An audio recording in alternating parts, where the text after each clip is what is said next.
Oke, ya, makasih, makasih. Ya, silakan dilanjutkan. Nah, min hadhil fiqh um, fil maudu'i ulumul Quran. Nah, di sini saya bersama rekan saya, Hafsah saya akan menyampaikan materi yang berjudul pengantar ulumul Quran. Next.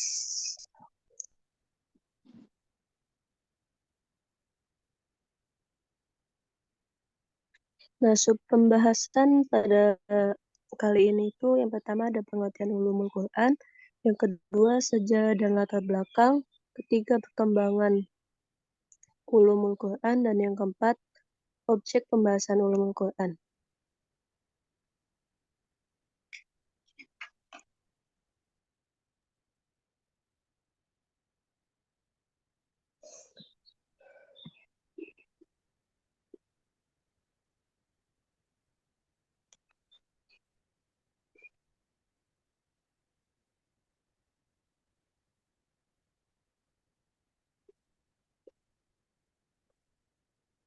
Hafsa bisa kembali share screen.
Halo, bagaimana teman-teman presenter nih?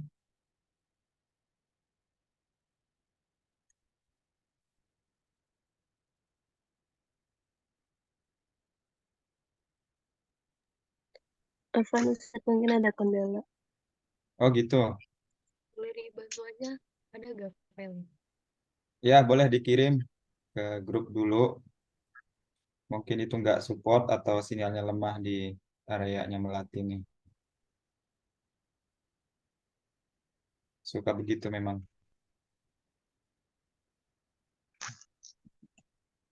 Dikirim dulu ke grup eh, bahan presentasinya.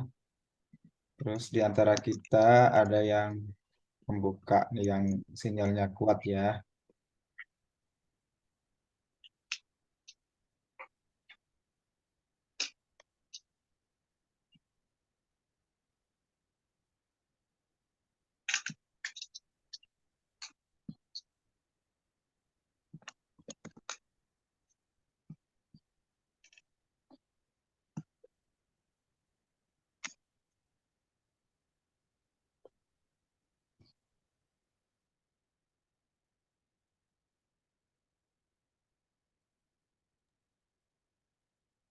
Jadi boleh minta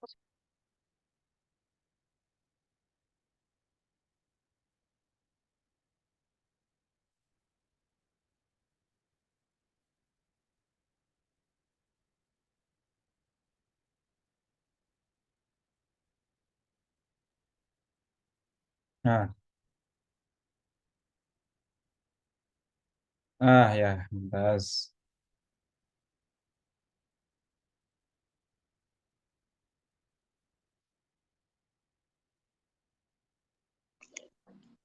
Oke, baik.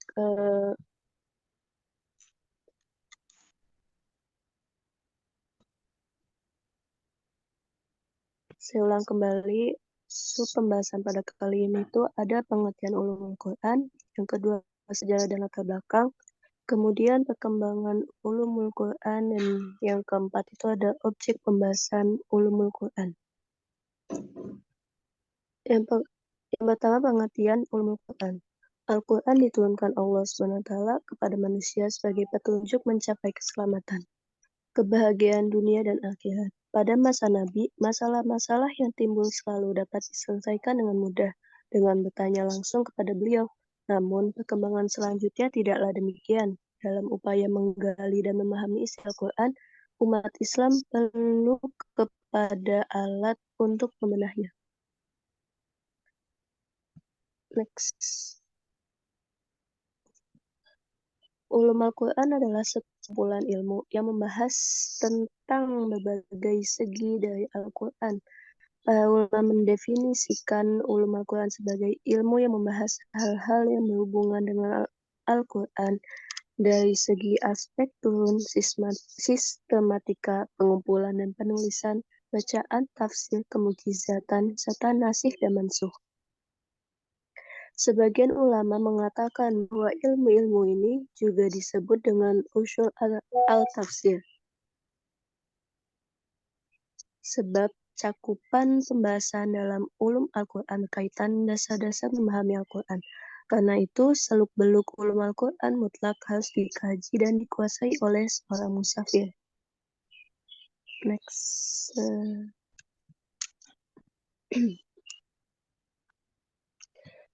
Kemudian yang kedua itu ada sejarah dan latar belakang.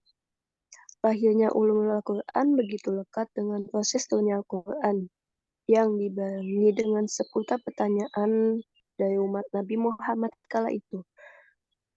Berangkat dari pertanyaan itulah kajian seputar Al-Quran muncul. Keilmuan itulah yang kita kenal dengan ulumul Al-Quran.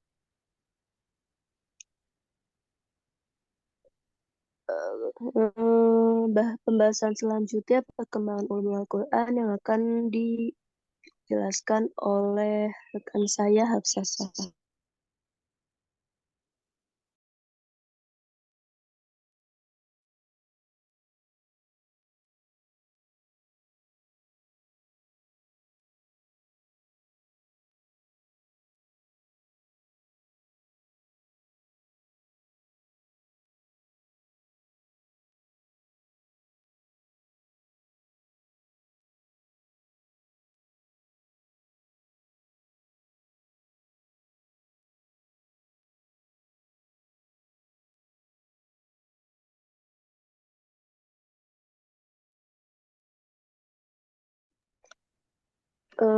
Mungkin Hafsah sedang ada kendala, jadi saya yang akan melanjutkan ya. Baik, perkembangan ulumul Quran. Pada fase sebelum kodifikasi, ulum Al-Quran juga ilmu lainnya belum dikodifikasikan dalam bentuk kitab atau musyaf. Satu-satunya yang sudah dikodifikasikan saat itu hanyalah Al-Quran. Pengodifikasian itu semakin marak dan meluas ketika Islam berada pada tangan pemerintahan Bani Umayyah dan Bani Abbasiyah pada periode awal pemerintahannya.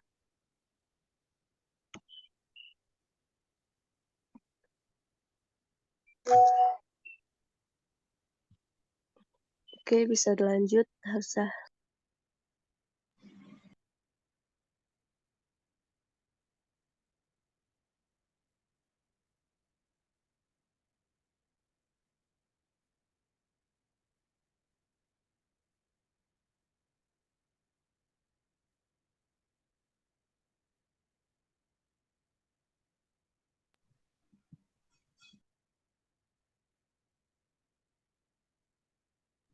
Baik, untuk yang selanjutnya yaitu garis besar kronologi perkembangan ulum Al-Quran.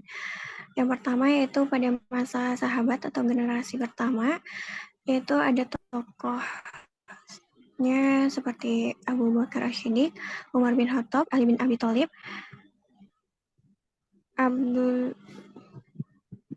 Abdullah bin Abbas, Abdullah bin Mas'ud, Zaid bin Sabit, Ubay bin Ka'ab, Abu Musa al-Asy'ari dan Abdullah bin Zubair. Kemudian pada generasi kedua, yaitu pada masa tabi'in, terdapat tokoh Mujahid atau bin Abi Rabah, Ikrimah, Qatadah, Hasan al-Basri, Sa'id bin Zubair, Al-Qamah bin Qais, dan Zaid bin Aslam. Kemudian pada generasi ketiga, yaitu tabi'in, terdapat tokoh Malik bin Anas yang wafat pada 795 Masehi. Pada generasi pertama, kedua, dan ketiga itu terdapat cabang ilmu rasam Al-Quran, ilmu i'rab Al-Quran, ilmu qiraat, ilmu asbabun nuzul, ilmu maki wal al-madani, ilmu nasikh wal mansukh, dan ilmu gharib Al-Quran. Mereka meletakkan dasar-dasar ulum Al-Quran. Kemudian pada generasi selanjutnya itu generasi penerus abad kedua, terdapat tokoh Zaid bin Harun al-Silmi, Syu'bah bin Hajjaj, Sufyan bin Unayyah, kemudian Abdul Ar-Razzaq bin Hartunam, dan bin Al-Jarrah. Pada generasi penerus abad kedua ini terdapat pada cabang ilmu para ahli hadis yang mengumpulkan hadis yang berkaitan dengan tafsir Al-Quran secara khusus dalam satu bab.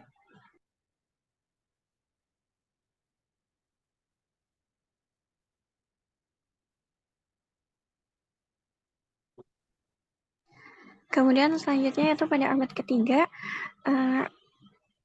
terdapat tokoh Ali bin Abdullah Al-Madini, Abu Ubaid Al-Qasim bin Salam, Ibnu Qutaibah, dan Muhammad bin Ayyubi.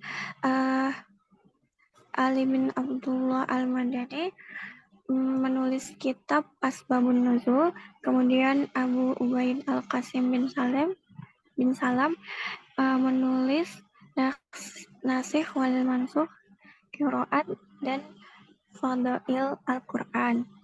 Kemudian Ibnu Qutaibah itu menulis Mushkil Al-Quran, dan Muhammad bin Ayyub Al-Daris menulis Makki wal Madani.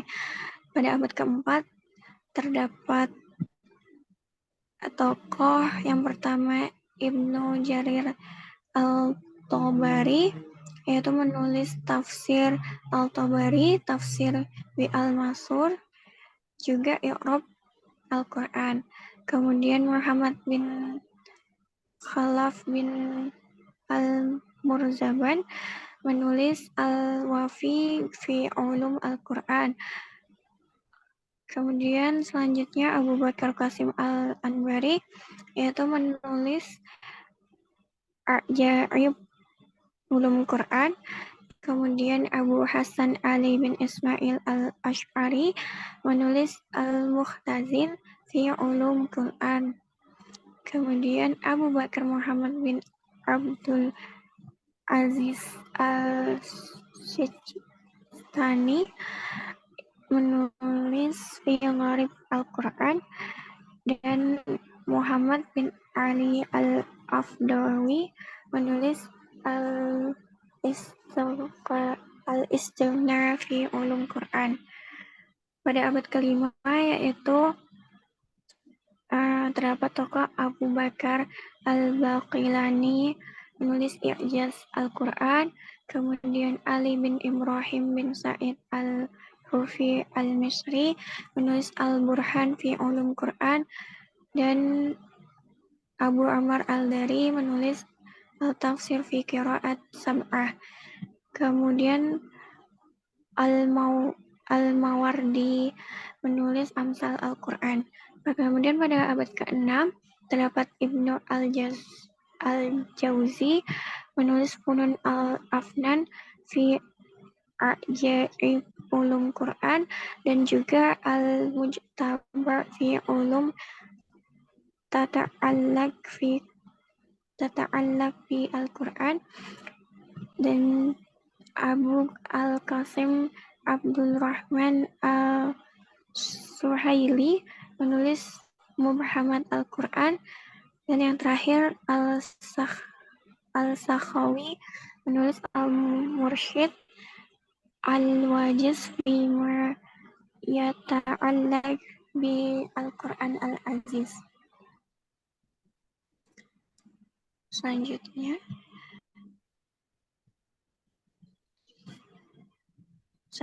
yaitu pada abad ke-7 terdapat Ali bin Muhammad bin Abdul Samad Al-Sakhawi menulis Al-Qiraat, kemudian Abu Muhammad Abdul Aziz As-Salam menulis Fi Mazas Al-Quran.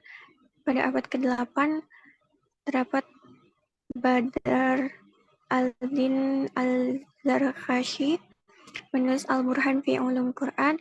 Kemudian abad ke-9 yaitu terdapat Jalal Al-Din Al-Bulqini, yaitu menulis Mawaki Al-Ulum min Mawaki An-Nujum. Dan pada abad ke-10 terdapat Jalal Al-Din Al-Suyuti menulis Al-Tahbir fi Ulum Tafsir, dan juga Al-Itqan fi Ulum Quran. Kemudian pada masa modern terdapat Mustafa Siddiq Ar-Rafi, yaitu menulis I'jaz Al-Quran, Syahid Qutb menulis Al-Tahwir Al-Fani fi Quran, dan juga Masjid Al-Qiyamah fil Quran. Dan kemudian masih banyak lagi di tokoh pada masa modern. Seperti pada di layar selanjutnya.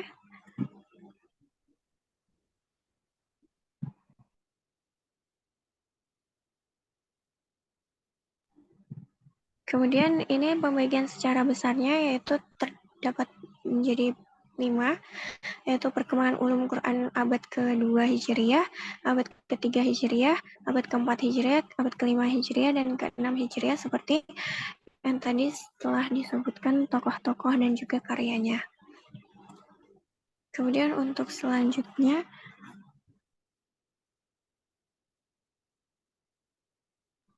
yaitu objek pembahasan ulumul Quran. Di antara objek-objek kajian ulumul Quran yang masyhur adalah sebagai berikut. Yang pertama, ilmu adab tilawatul Quran.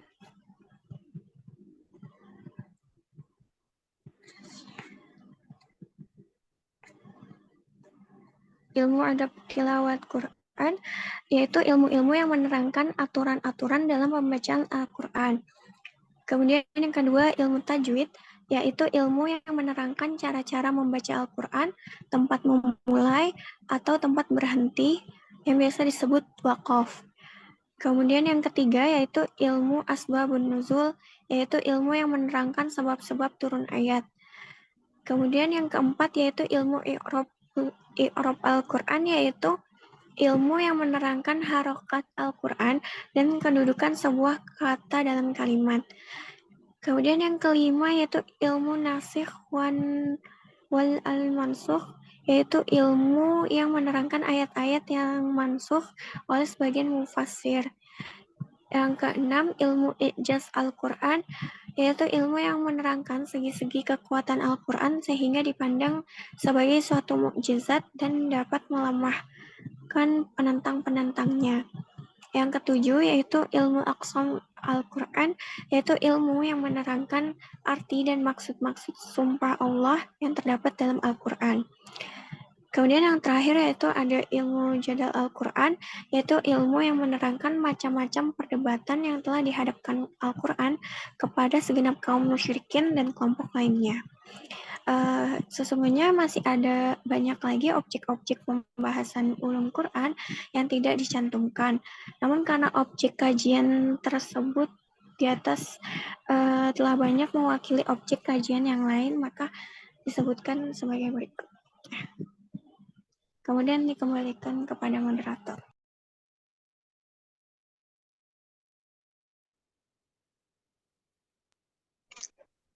Oke, mungkin cukup sekian yang dapat kami sampaikan. Kurang lebihnya kami mohon maaf. Dilanjutkan dengan sesi tanya jawab. Bagi yang ingin bertanya, dipersilakan.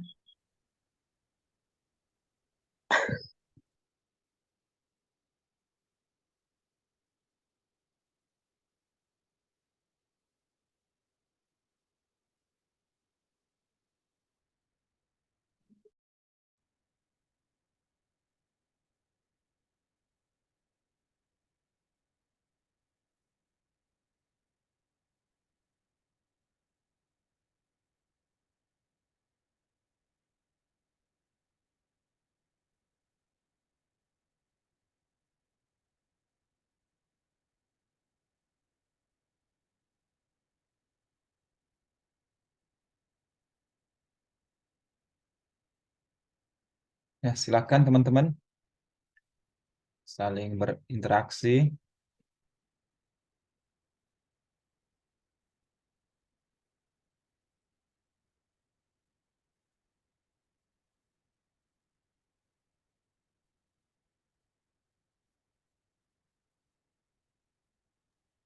Izin bertanya, Mel, nanti. Mohon maaf, lihat ke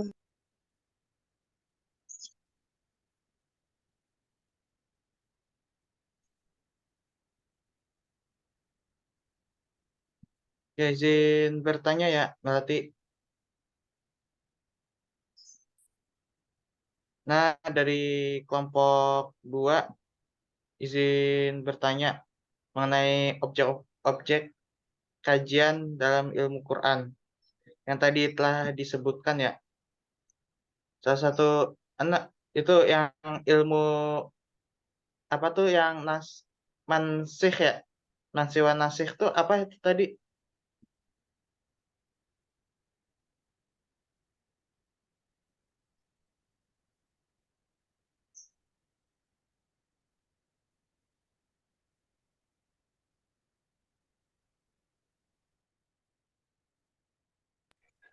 ilmu nasih wa al-mansuh.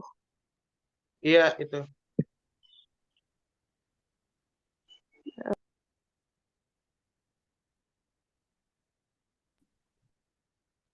Izin jawab Torik. Tadi itu ilmu nasikh wal mansukh, yaitu ilmu yang menerangkan ayat-ayat yang mansukh oleh sebagian mufassir. Ya, syukran. Jadi yang ingin saya tanyakan ya, sebenarnya kewajiban sebagai seorang muslim wajib nggak sih mempelajari seluruh objek kajian yang tadi telah disebutkan gitu? Kan tadi objek kajian Al-Qur'annya banyak banget ya itu. Itu sebenarnya wajib atau enggak? Itu aja pertanyaan dari Ana, syukran.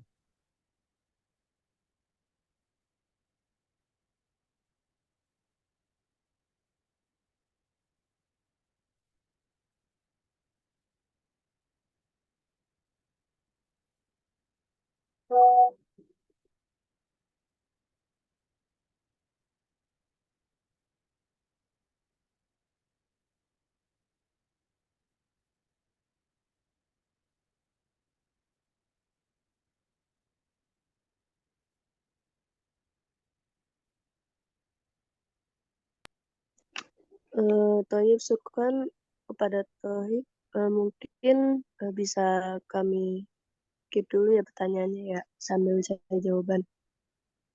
Barangkali ada yang ingin bertanya lagi, dipersilahkan.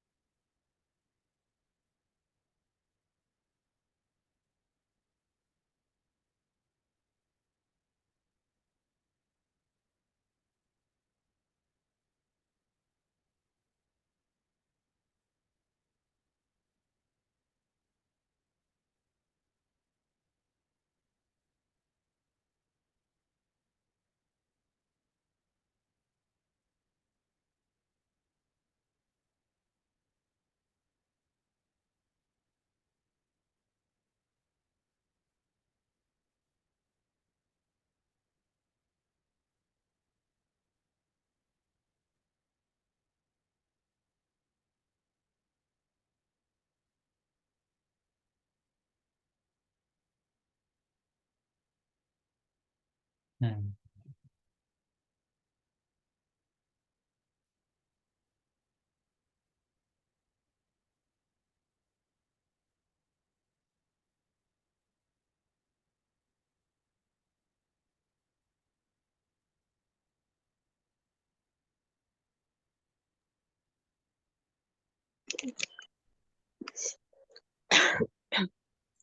Oke, mungkin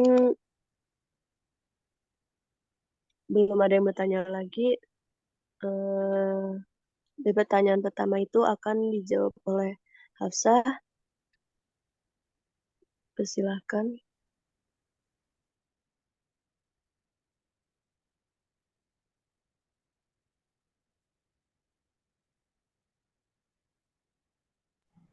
Baik, sebelumnya terima kasih kepada Torik atas pertanyaannya.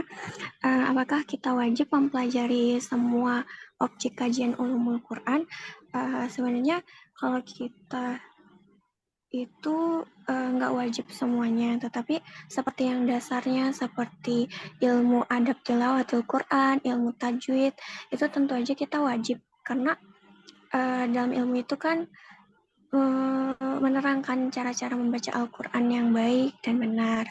Tetapi untuk seseorang yang berniat untuk menafsirkan Al-Quran, itu wajib untuk menguasai semua objek kajian ulumul Quran. Dan itu merupakan syarat utama. Dikarenakan hal tersebut perlu dilakukan agar menghindari salah tafsir akan makna dalam Al-Quran tersebut. Sekian jawaban dari saya. Terima kasih. Apakah sudah mencukupi, Torik? Sudah, Sarah. Terima kasih atas jawaban.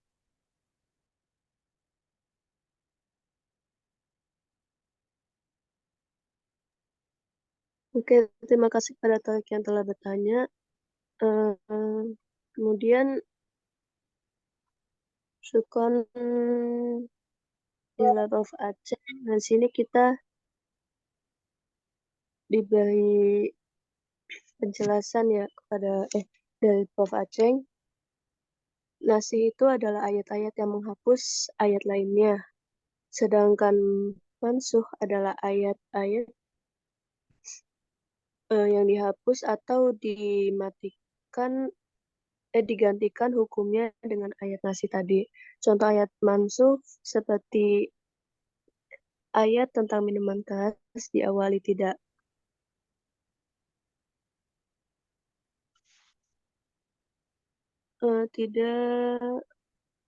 diarahkan secara tegas, kemudian dibatasi, kemudian diharamkan secara tegas. Naam, syukran Pak Aceh atas penjelasannya. Kemudian, apakah ada yang ingin bertanya kembali?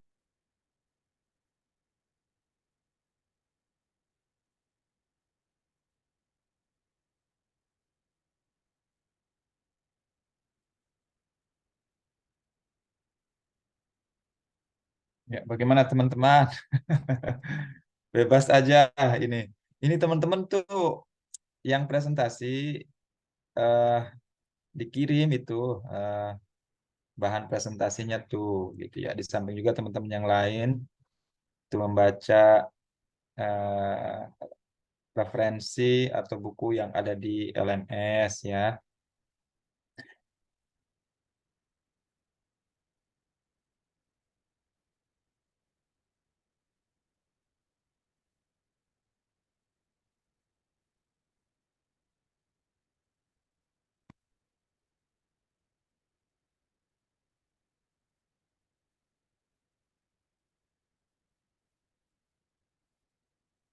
Oh ya, terima kasih.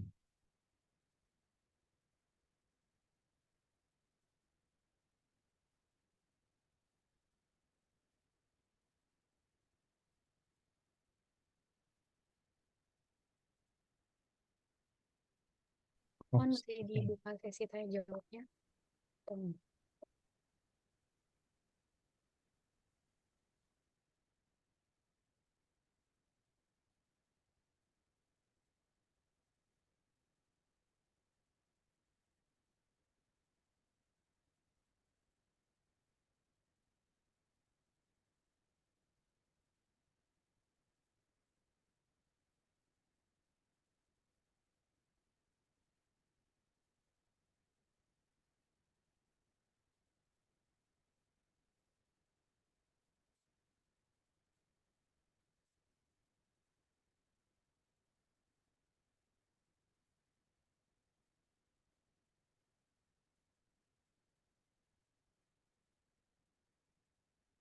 Gimana teman-teman? Udah cukup?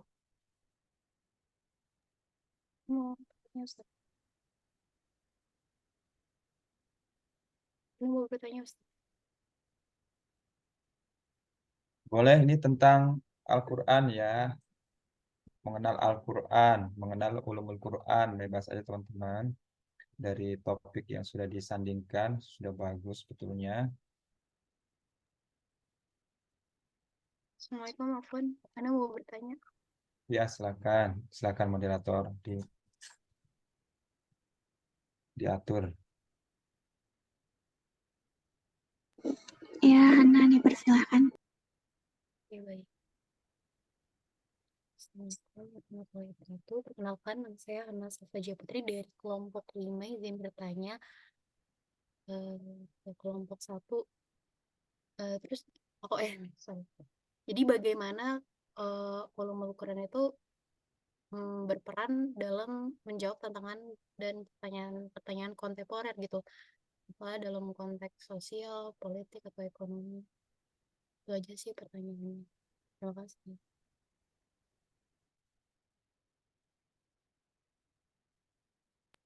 Baik, terima kasih Hana. Akan kami tampung dulu pertanyaannya.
Hmm.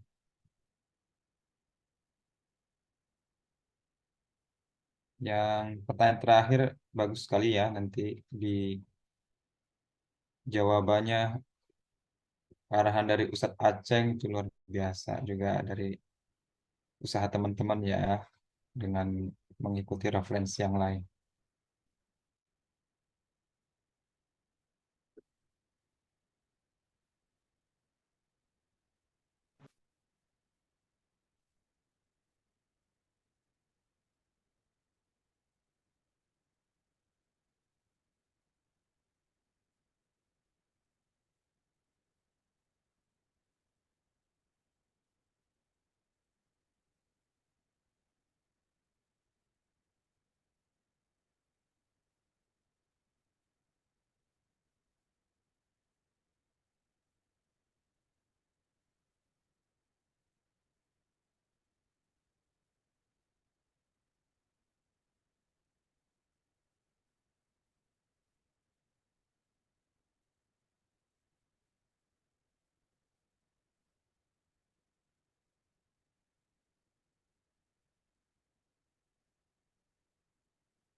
Baik, saya akan menjawab pertanyaan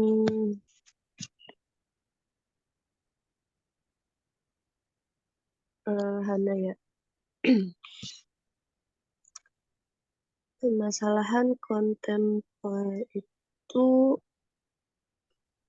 kontemporer itu makna tersendirinya itu sezaman atau semasa.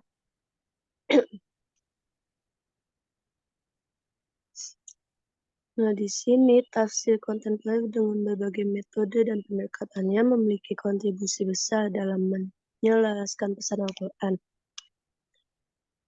Dengan kondisi zaman yang begitu dinamis pun menjadikan Al-Quran senantiasa komplit dalam menanggapi pergolakan umat Islam di berbagai persoalan yang begitu kompleks. Mungkin itu yang dapat saya berikan untuk jawabannya. Secara lebih jelasnya saya juga belum paham ya. Mungkin ada yang lebih memahami, mohon dibantu.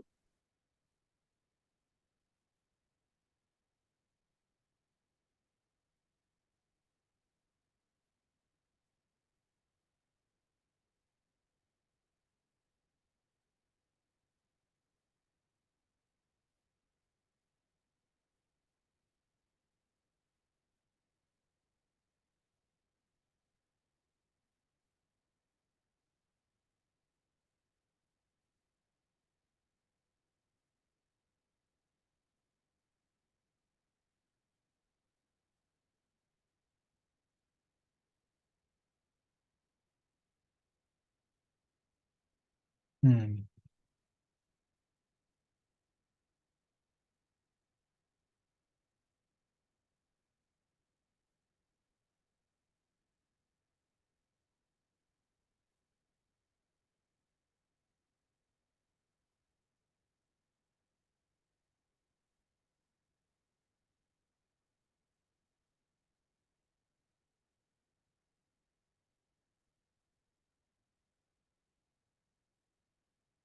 Silakan pemateri dilanjut.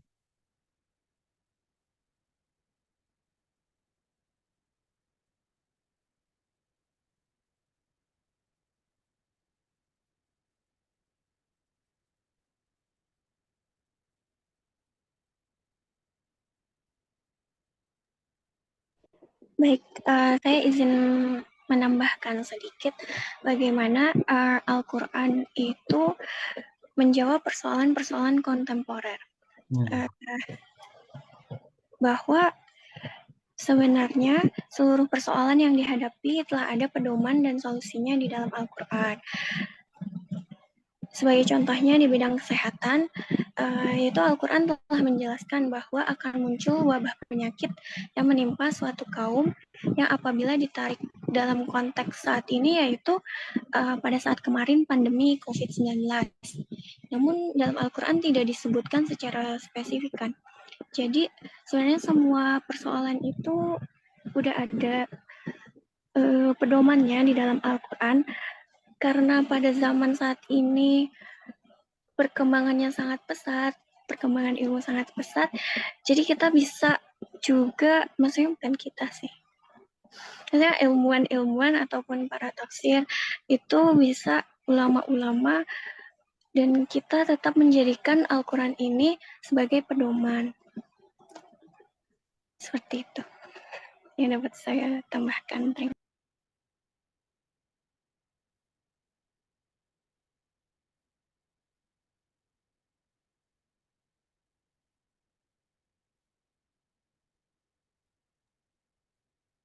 Baik, terima kasih pada Hafsa. Hana, apakah sudah terjawab pertanyaannya?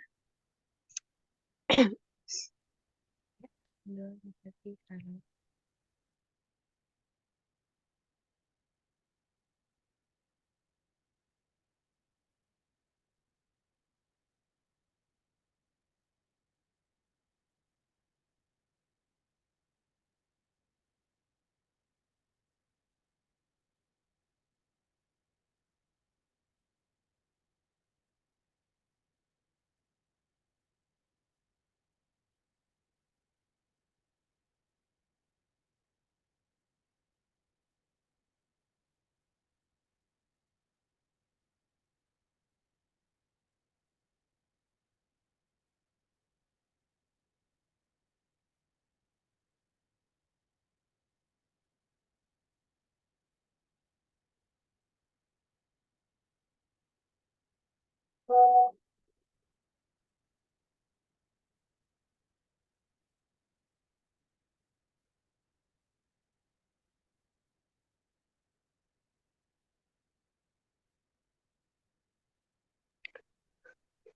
baik.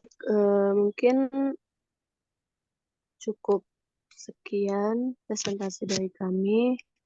Kurang lebihnya mohon maaf. Makasih juga kepada Prof. Aceng yang telah mengarahkan kami dan Ustadz Hambali, juga teman-teman semua. Syukron. Wassalamualaikum warahmatullahi wabarakatuh. Waalaikumsalam warahmatullahi wabarakatuh. Ya, baik. Terima kasih kepada presenter yang telah menyajikan bahan presentasinya ya. Eh, ya, luar biasa ya. Terima kasih. Dan kepada teman-teman yang turut serta partisipasi dalam kajian ini. Ini kita materi pertama itu tentang ulumul Quran ya teman-teman ya. Eh, Tadi komentar saya terkait makalah ya lumayan lah ya. Tapi teman-teman usahakan eh, tidak diambil dari satu sumber ya. Tapi maksudnya ini sumbernya teman-teman dari internet semua. Itu kalau bisa dari artikel ilmiah atau buku ya. Karena kalau artikel ilmiah atau buku tuh sandarannya lebih kuat. Tapi kalau hanya dari website itu biasanya yang membuat itu orang-orang yang kurang bertanggung jawab ya. Tapi dari sisi materi sih isi itu sudah sesuai ya dengan tema kita pada hari ini. Kemudian terkait dengan eh, pertanyaan tadi tuh objek eh, pertanyaan yang terakhir dulu ya terkait dengan pertanyaan Hana itu bagus ya dan jawabannya juga sudah mengarah. Tapi ini alhamdulillah Ustadz Aceng juga mengarahkan kami, mengarahkan kita. Jadi Al-Quran itu ataupun syariat Islam, ya Al-Quran ya sebagai sumber rujukan umat Islam dalam hal apapun ya, syariat, akidah dan lain-lain itu tidak terikat waktu, terus update. Apakah Al-Quran itu bisa menjawab eh, apa namanya konteks kekinian? Iya benar. Nah, benarnya bagaimana gitu? Nah, Ustadz Aceng sampaikan di sini itu kita setiap zaman ada tokohnya gitu. Makanya kita tuh jangan pernah suudzon ya dengan ulama-ulama yang sudah bersungguh-sungguh memahami Al-Quran. Kemudian kita apa ya tidak tidak apa namanya ya malah malah underestimate gitu ya. Wah ini ulama yang kadang kita muncul perasaan underestimate pada ulama tertentu karena kadang gitu ya pernyataan-pernyataannya itu tidak umum gitu. Itu kita jangan langsung underestimate ya. Biasanya satu apa namanya satu kenyataan yang harus dihadapi oleh para ulama itu berani memegang hasil dari ijtihadnya gitu terhadap apa ya yang tidak populer gitu ya. Jadi kalau di zaman Nabi kan enak ya segala permasalahan langsung ditanya kepada Nabi dan Nabi diperoleh langsung dari Allah Subhanahu wa taala, selesai urusan. Nah, ketika Nabi sudah nggak ada, itu yang berhak memberikan fatwa, yang berhak menjelaskan maksud dari ayat-ayat tertentu, kemudian dikaitkan dengan konteks kekinian adalah ulama-ulama. Ya ini seperti Ustaz Aceh yang sampaikan, setiap masa tuh ada orangnya, dan setiap orang ada masanya, ya. Allah itu tidak terputus mengutus ya hamba-hamba yang soleh agar pesan-pesannya itu terus kontinu ya dilaksanakan oleh umat manusia, oleh umat Muhammad ya. Makanya kita harus senantiasa berdoa ya. Semoga kita menjadi pengikutnya Nabi Muhammad sampai yaumul kiamah nanti. Pengikutnya Nabi yang bagaimana ya? Ya tentu yang berpegang pada Al-Quran, hadis, kemudian eh, ijma, kias, ya sampai kemudian mengikuti solih solihin, tabiin, solih solihin, ya sampai sekarang sahabat, tabiin, solih solihin dengan pemahaman yang benar. Pemahaman yang benar itu membuat apa namanya produk-produk atau apa penjelasan-penjelasannya itu tidak mengarah pada pengerusakan lah intinya ya. Hidup berdampingan karena zaman sekarang misalkan ya di tahun 2011 itu ini kan masih kontemporer ya, di Suriah muncul aliran yang sangat ekstrim yaitu ISIS gitu ya. Itu kan ada ulamanya. Nah, yang seperti ini kita harus bisa jeli ya, yang seperti ini harus kita hindari. Dan itu ulama-ulama ISIS itu menggunakan dalil-dalil Al-Quran, mendapatkan gelar profesor doktor gitu-gitu. Tapi arahnya itu bukan untuk pembangunan peradaban ya, tapi untuk penghancuran segala macam. Nah, itu eh, kita eh, senantiasa dihindari ya dari hal semacam ini. Kemudian teman-teman sekalian, apakah semua objek kajian ulumul Quran itu wajib hukumnya untuk dipelajari? Itu bagus juga dari presenter menjawabnya. Jadi menurut ulama dari Malaysia itu Al-Attas ya, ada namanya studi Islamic Science dari Malaysia itu INSIS ya kalau nggak salah, bukan ISIS, INSIS Islamic apa gitu, Islamic Studies, itu menyatakan ilmu itu terbagi menjadi dua, termasuk juga pemikiran Al-Ghazali, yaitu ilmu yang hukumnya fardu ain dan ilmu yang sifatnya fardu kifayah. Dalam artian ya mencari ilmu itu kan hukumnya wajib tuh. Itu wajibnya terbagi dua, wajib kifayah dan wajib ain. Yang wajib ain itu adalah ilmu-ilmu agama, dalam arti ilmu-ilmu yang sudah dikonsep seperti ya fikih, akhlak, akidah, ya itu wajib ain tuh teman-teman. Misalkan teman-teman nih harus paham itu yang namanya rukun iman, rukun Islam, apalagi ya sifat-sifat Allah gitu. Karena tanpa memahami itu kita tidak mungkin menjadi muslim yang benar gitu. Kita tahu yaitu yang saya sebutkan tadi itu ilmu-ilmu agama yang hukumnya wajib ya, wajib ain. Nah, kemudian wajib kifayah itu selain yang saya sebutkan tadi, itu wajib kifayah. Dalam arti satu orang atau yang mewakili sudah mempelajari itu, kemudian mampu menjelaskan pada kita dengan baik, itu sudah gugur ya. Jadi si presenter tadi sudah menyampaikan ya kalaunya ada yang ingin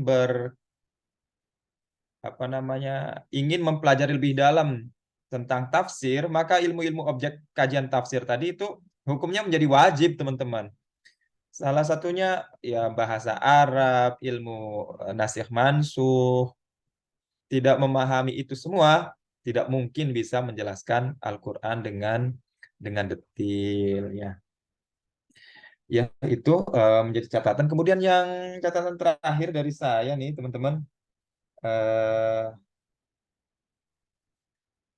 Jadi cara membaca tokoh dan karya teman-teman ini kan dari bahasa Arab. Nah teman-teman kan orang jurusan bahasa Arab.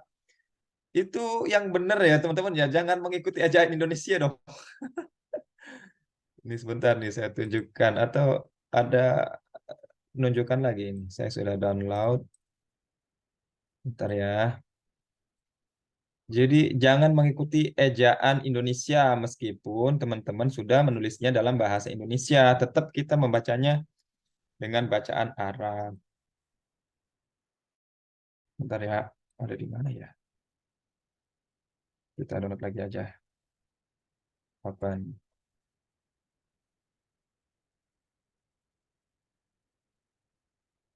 Jadi ilmu-ilmu Al-Quran itu yang yang sampai sekarang masih terus update ya, itu sebenarnya di kajian tafsir ya, karena tafsir itu cabangnya kemana-mana.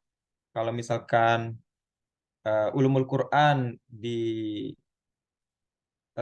bagian kiroat, yaitu selesai itu di abad pertengahan, ada kiroat 10, ada kiroat 7, ya kiroat sab'ah, ada di wilayah nahu, sorof, yaitu berhenti itu di abad pertengahan. Tapi kalau tafsir terus ya sampai sekarang masih terus, karena tafsir itu tadi itu ulama-ulama yang sudah dipilih Allah memahami ilmu agama dengan benar, ya harus memahami ilmu-ilmu ulumul Quran yang tadi disebutkan presenter ya. Ya, sebentar nih kita tunjukkan dulu teman-teman nih cara bacanya nih yang benar ya. Saya bisa share screen ya. Oke, bisa. Nah, kayak ini kan teman-teman kan sudah, maksudnya prodi bahasa Arab. Maka yang kayak gini-gini nih, teman-teman jangan mengikuti ejaan Indonesia gitu. Berarti ini Abu Bakar As-Siddiq, jangan Al-Siddiq gitu. Terus kayak semacam ini, Zaid bin Harun As-Silmi, Syu'bah bin Hajjaj. Kemudian teman-teman tuh jangan ragu-ragu bacanya ya. Ini nih Badr Aldin itu maksudnya Badruddin Az-Zarkashi. Ini kan ro sama alif lam itu maksudnya syamsiyah, tapi kalau ditulis dalam Latin jadinya begini nih. Badr Aldin. Ini mengikuti ejaan Ruman, ejaan Romawi ini, atau Indonesia juga mengikuti Romawi kan. Jangan Badr Aldin Al-Zarkashi gitu, teman-teman ya. Tapi Badruddin Az-Zarkashi. Al-Burhan fi Ulumil Quran gitu. Ya. Jalaluddin Al-Bulkini. Ya, karena ini alif lam syamsiyah nih, tapi kalau ditulis ya memang seperti ini wujudnya. Jalaluddin As-Suyuti, ya ini ya. Jalaluddin As-Suyuti ini masyhur ya di kalangan tafsir kontemporer di Indonesia ya, merujuk pada Jalaluddin As-Suyuti sama Al-Mahalli ya, terkenal ini abad ke-10. Oke. Oke. Oh, Masya Allah. Ini teman-teman nih untuk beasiswa S2, S3 nih bisa lanjut ke sana. Bisa ada di Basnas ya Ustaz Aceng ya. Insya Allah nih luar biasa. Dari PBA itu kita tuh, Alhamdulillah nih teman-teman, PBA itu kita tuh jangan fokus di PBA itu bisa ke eh, linear ya dengan program studi ilmu Al-Quran dan ilmu agama Islam teman-teman. Itu diakui oleh Kemenang. Jadi teman-teman nih dari PBA nih tidak hanya linear ke ilmu bahasa, linguistik atau pendidikan bahasa, linear juga ke ilmu agama Islam dan Al-Quran, studi Al-Quran ya. Iya nih Ustadz Aceng sudah mengarahkan teman-teman itu bisa di follow up nih.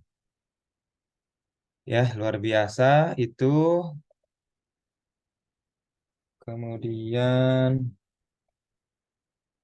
hmm, ya itu mungkin teman-teman nah ini nih di Indonesia ada PT IKI dan IIQ ya, lembaga representatif yang mempelajari ilmu ulumul Quran. Teman-teman bisa nih apa namanya dari PBA eh, apa namanya eh, penelitian kolaborasi dengan mereka ya.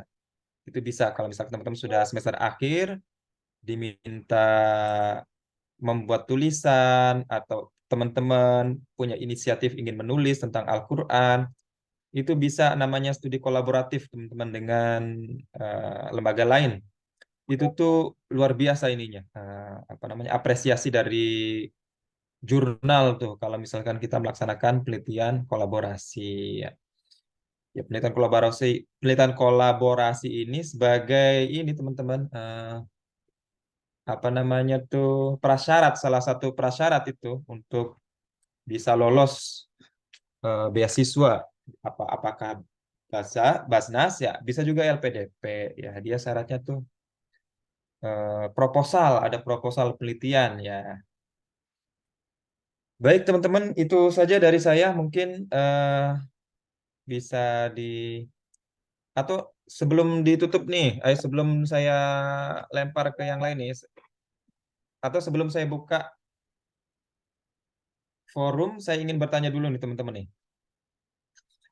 eh Kira-kira nih teman-teman ke PBA nih.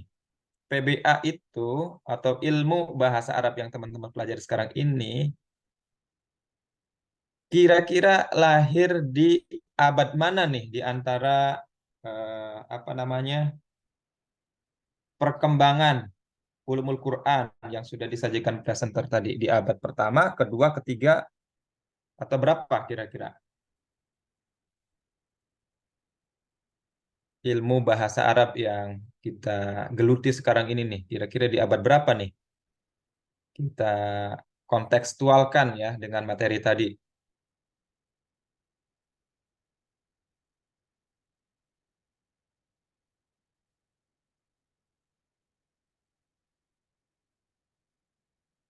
Gimana teman-teman nih?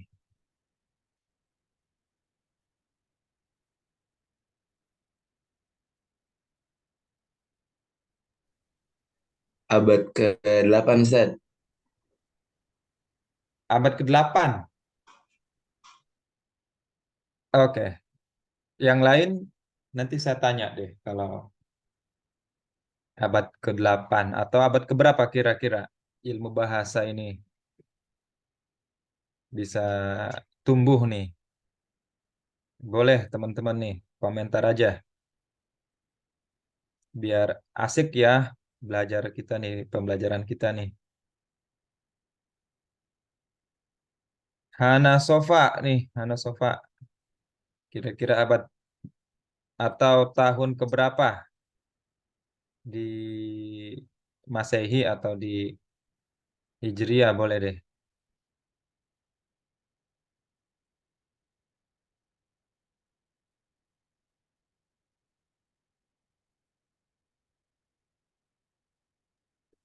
Ustaz, yang zamannya Badruddin Apa? sama yang ke-8, abad ke-8 Oh, zamannya sama juga. ya. Oke. Kalau gitu kira-kira dia dia Khalifah tadi yang menginisiasi abad ke-8. Apa alasannya abad ke-8 tuh? Dan siapa tokohnya? Karena pada abad ke-8 itu bahasa Arab baru menjadi bahasa resmi Oh gitu.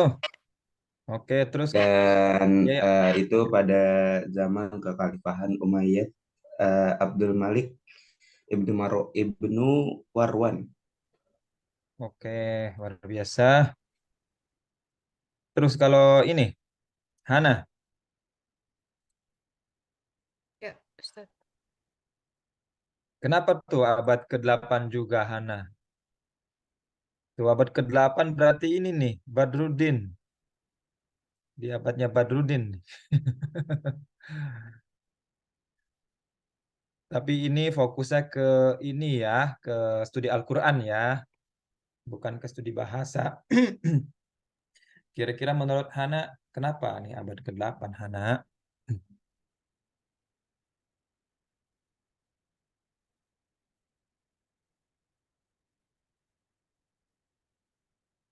Atau ada teman yang lain? Ini Ustadz, karena kan sebenarnya emang udah berkembang sejak awal Islam, cuma Hmm. yang abad ke-8 itu ada ilmuwan muslim gitu Ustadz. Namanya Hmm. Sibuwai. Apa? Sibuwai. Oke ya, si Bawai ya luar Sibuwai. biasa. Bagus-bagus ya, kita tuh harus mengenal tokoh-tokoh kita. Kita harus mengenal Imam Sibawai dan lawannya Imam Sibawai. Ada yang tahu nih? Makasih nih Hanan nih. Kita tuh kalau mengenal ulama-ulama kita terdahulu itu sama dengan kita mengenal guru-guru kita, teman-teman. Jadi kita itu dapat ilmu tuh tidak kurang tidak lebihnya itu ada doa dari guru-guru kita. Nah, guru-guru kita, imam-imam kita, itu kalau kita kenal dengan mereka, insya Allah mereka pun kenal juga dengan kita. Dan mereka berdoa, dan insya Allah itu dari doa mereka, makbul gitu. Ulama besar yang berdoa. Dan jangan dianggap ulama terdahulu itu sudah selesai gitu. Enggak gitu teman-teman. Spirit mereka tuh tetap ada. Ya. Jadi bagaimana ya? Temannya Imam Sibawai siapa nih teman-teman? Temannya yang menjadi lawan diskusinya, ya yang menjadi ada dua kutub, Imam Sibawai dan Imam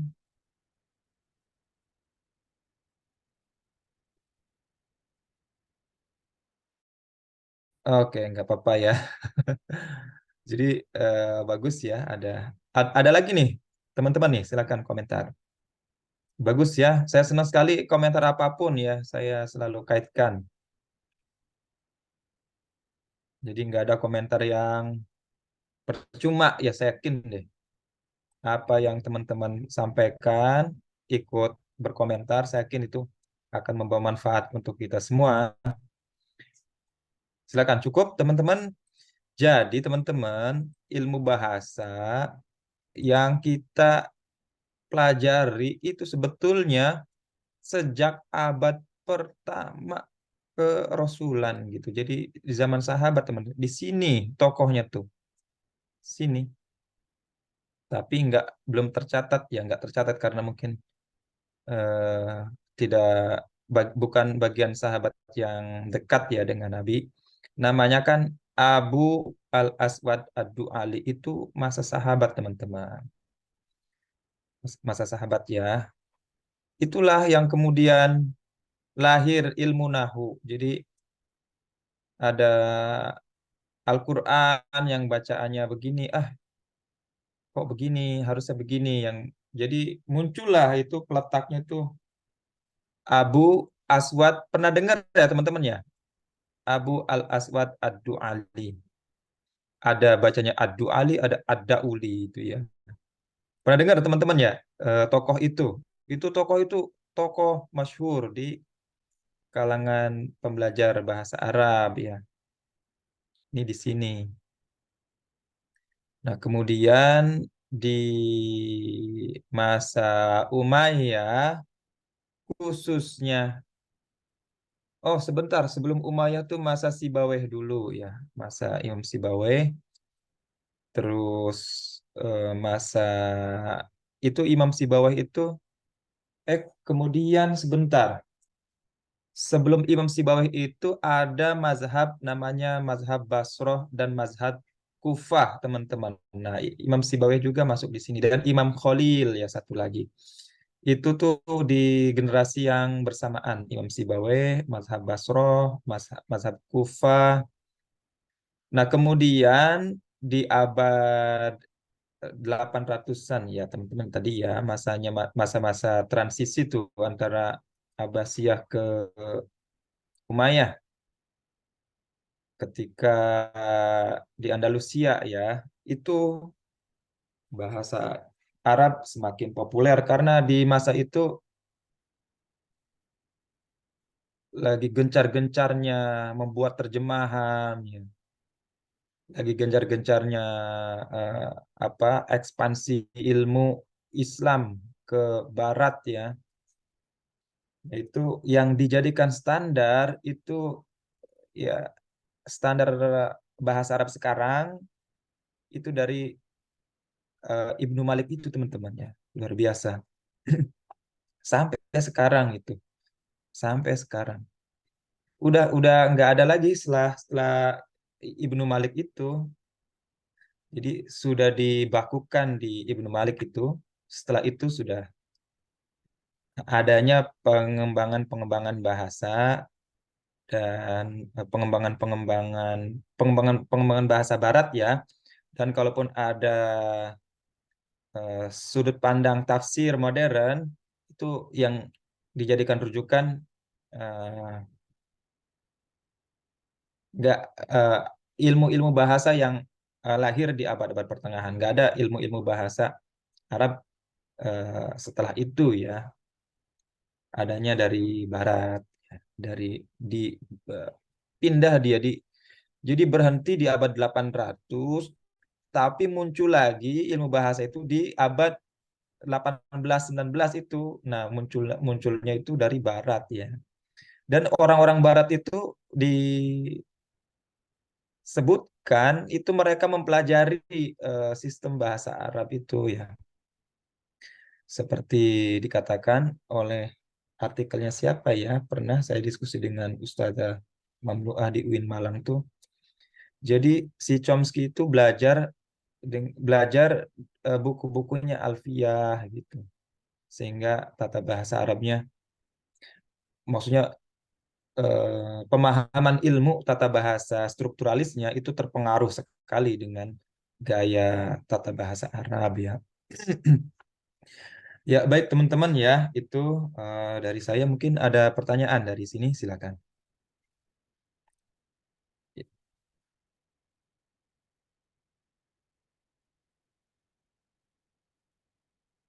Ilmu nahu sorof, ini ilmu sorof nih, ulumul lughah, linguistik Ferdinand de Saussure. Nah, ini pindah ke Ferdinand de Saussure teman-teman, abad modern itu, abad 19 ya. Kalau kita ingin melanjutkan ke kajian linguistik ya, tapi kalau teman-teman fokus ingin ya PBA ke ilmu Islam itu boleh tuh teman, ilmu ilmu agama Islam tidak tidak keluar dari linearitas. Baik teman-teman, dipersilahkan nih bagi yang ingin bertanya. Ingat ya teman-teman ya, kita tuh perlu mengenal para tokoh ya, dan kita selalu berdoa kepada mereka. Kita adab ya dalam mencari ilmu. Para guru kita doakan dengan harapan mereka juga mendoakan kita juga ya. Maksudnya mendoakan kita dalam arti memberikan ridho kita sebagai muridnya karena kita membaca karya-karya mereka gitu.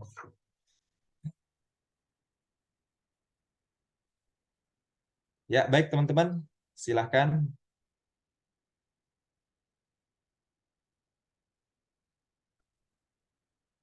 Cukup ya teman-teman ya. Silahkan, ada pertanyaan lagi sebelum ditutup.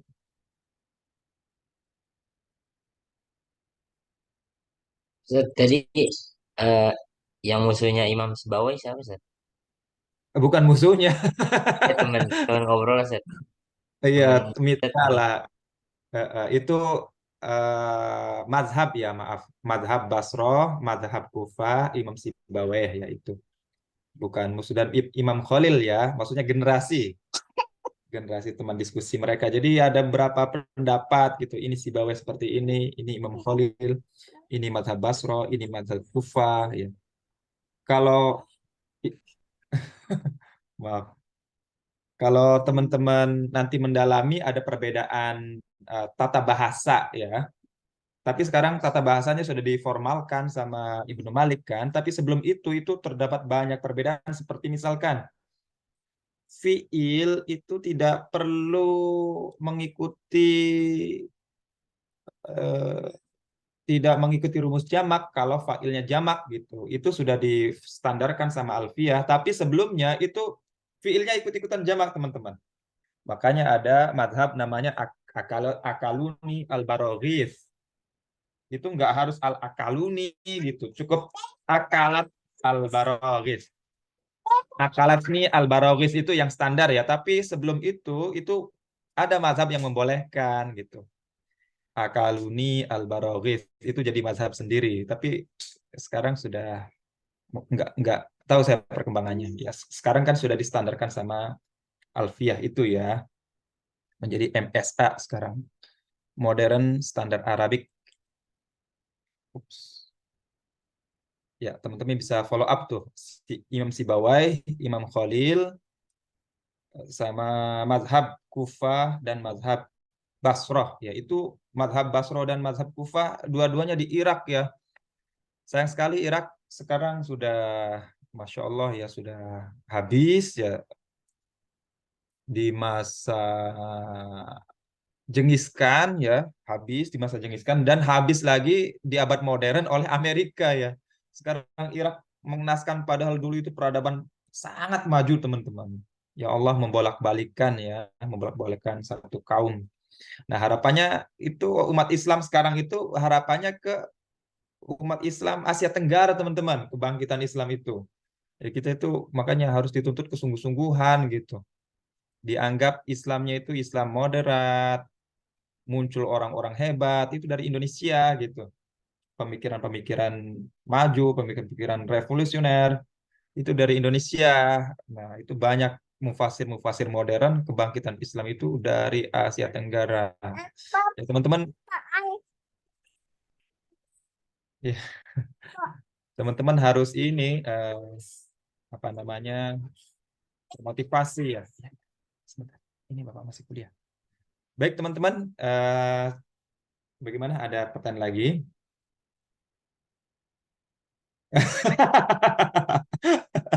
Siap. Luar biasa. Siap teman-teman ya, insya Allah ya semuanya ya perlu kesungguh-sungguhan ya. Tidak mungkin kita hanya berhenti di tataran support, di tataran motivasi-motivasi ya. Baik teman-teman, kalau tidak ada pertanyaan lagi ya, syukron jazilan. Tapi sebelum ditutup ini ada sedikit informasi teman-teman. Nanti teman-teman, ntar ya nak. Teman-teman masuk ke LMS, udah pada masuk ke LMS ya teman-teman ya. Nanti di sana ada kuis ya, tolong di follow up. Ya, saya klik lagi kuisnya, ininya LMS-nya.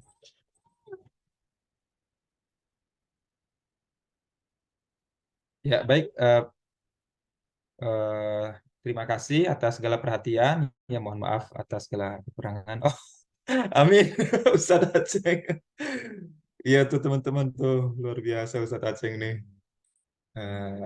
Kayaknya sih iya ya Prof ya. Allahu Akbar. Ya teman-teman, nanti ada sedikit perubahan RPS, sedikit perubahan, tapi yang pertama ini sudah luar biasa. Nanti teman-teman yang kedua bisa memfollow up RPS yang kedua ya. Nanti saya kirim ke grup. Ya syukron jazilan ala husni ihtimakum. Mungkin itu dari saya. Mohon maaf apabila ada kekurangan. Mari kita tutup dengan membaca hamdalah dan doa kifaratul majelis. Alhamdulillahirabbil alamin. Subhanakallahumma bihamdika asyhadu an la ilaha illa anta astaghfiruka wa atubu ilaik. Assalamualaikum warahmatullahi wabarakatuh. Waalaikumsalam Izin Prof. Waalaikumsalam warahmatullahi wabarakatuh. warahmatullahi wabarakatuh. Ya izin live teman-teman.